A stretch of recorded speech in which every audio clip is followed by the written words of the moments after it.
Moldova is one of the most important religious centers of Romania. With that in mind, the region of Bucovina hosts over 10 big monasteries that preserve the traditions of the area. This video is more of a tour guide of the top 3 monasteries that made it on my personal list: Putna, Sucevita, and Moldovita monasteries. One thing those monasteries have in common is that the construction is gravitating around Stefan the Great. He either built the monasteries after each important military victory, or his illegitimate son Petru Rareș did it, again, after a battle against the Ottoman Empire. The Putna Monastery, and the first that you saw in the video, is one of the most important cultural, religious and artistic center established in medieval Moldavia.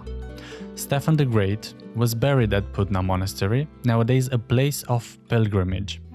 Amongst his grave, you will find numerous veils and tombstones, fine examples of medieval Moldavian art, and many more. Sucevita Monastery, the second of this video, contains both Byzantine and Gothic elements amongst the popular painted template of Moldavian monasteries.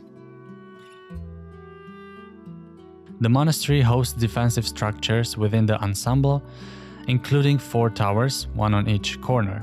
Sucevita was a princely residence as well as a fortified monastery. The thick walls today shelter a museum that presents an outstanding collection of historical and art objects.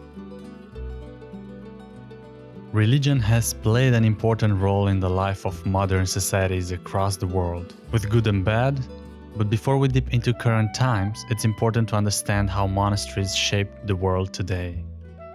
In ancient times, society was gravitating around religious centers like churches or monasteries. Those were the hearts of the small communities, the places where people were going to socialize, fortresses that, in case of a siege, were able to protect the entire population of a village, and many more.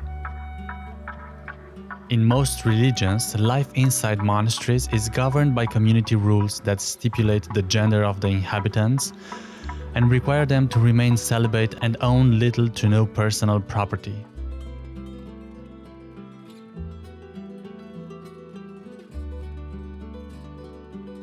Moldovita, the third one on our list, was founded as a protective barrier against the Muslim Ottoman conquerors from the east. It's important to mention that Moldovita Monastery is part of the UNESCO World Heritage Site as part of the most well-preserved painted monasteries of Moldavia. Well, with that in mind, I hope you liked the tour of the Monasteries of Moldavia, a place where traditions and religious life has blended within the modern life of what we call today Bucovina, probably the most important religious centers of Romania. If you like the video, don't forget to press the like button, it helps me create more videos like this one, and I'll see you guys in the next one.